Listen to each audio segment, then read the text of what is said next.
नमस्कार, बहुत स्वागत आपका। मैं हूं Amit Shrivastava. Obama, Barack Obama America के पूर्व राष्ट्रपति।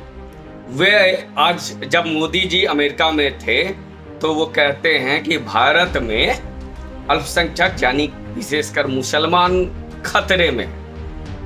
मेरा प्रश्न ये है कि मेरा ये मामला नहीं है कि निर्मला सीतारमण जी ने क्या जवाब दिया या अमेरिका में वो घिर गए, वहां के जो इस मामले के आयोग के अध्यक्ष हैं उन्होंने ही जवाब दे दिया ओबामा को कि भारत डाइवर्सिटी है, यहाँ पे बहुत सारा विभेद है, इसमें ऐसी बातें कहना ओबामा को शोभा नहीं देगी। अमेरिका में घिर गया ओबामा और भारत ने तो करारा जवाब दिया।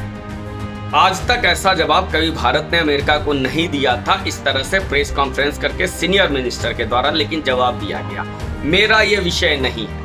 मेरा विषय है कि आखिर ओबामा को इतनी हिम्मत कैसे हो जाती है कि वो भारत के बारे में कह देता है, या ओबामा ही हो या कोई संस्था जो कभी हंगर इंडेक्स बनाती है, कभी कुछ ज्ञान दे देती है, वैसे जो तमाम मीडिया वाले हैं उनकी हिम्मत कैसे हो जाती है।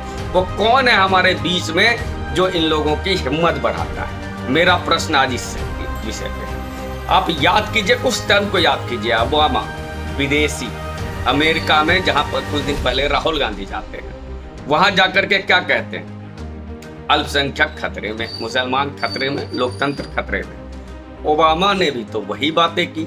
हामिद अंसारी, पूर्व उपराष्ट्रपति, वो भी यही बातें कहते। तो फिर जब घर फूटे गवार लूटे, हमारे बिहार में एक कहावत है कि घर फूटे गवार लूटे, तो जब घर फोड़ने वाले ही गवार लूटने लगे, जब घर फोड़ने लगे तो बाहर गांव के लोग तो मजा लेंगे ही। जब हमारे देश के विपक्ष का नेता, पूर्व उपराष्ट्रपति, अपनी पार्टी की कुंठित मानसिकता के कारण विदेश में जाकर के कहेगा कि भारत में मुसलमान खतरे में है, 80 के दशक में जो दलितों का स्थान था आज वो मुसलमानों का स्थान है, तो जाहिर तौर पर ओबामा को ये अधिकार मिल जाता है या वो उसे मॉरल सपोर्ट मिल जाता है कि वो भी कहेगा कि हाँ, भारत में देखो मुसलमानों के साथ कितना अपमानजनक स्थिति है, मुसलमानों की स्थिति बहुत खराब है, अत्याचार होता है।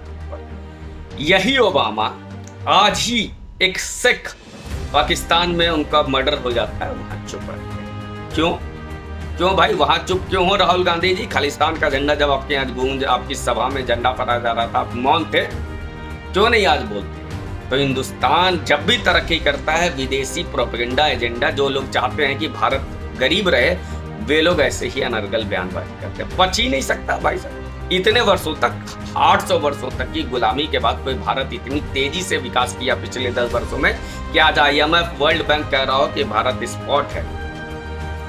तो आप समझिए कि ये षड्यंत्र भारत विरोधियों का है। तो फिर ये क्यों ना कहा जाए कि आखिर कौन है जो ओबामा को इतनी हिम्मत देता है? ऐसे लोगों को पहचान करके इस बार उठा करके फेंक दीजिए 2024 चुनाव में, ताकि इन लोगों की फिर से जमानत जब्त हो जाए, ताकि ये भारत के विरोध में कोई भी बात करने से पहले 4 बार सोचे कि भारत की जनता मोदी विरोध में देशी विरोध नहीं कर सकती। उम्मीद करता हूँ ये विश्लेषण पसंद आया होगा, तो कृपया लाइक कीजिए, शेयर कीजिए, कमेंट करके मुझे बताइए कि क्या पॉइंट रहना चाहिए इसमें।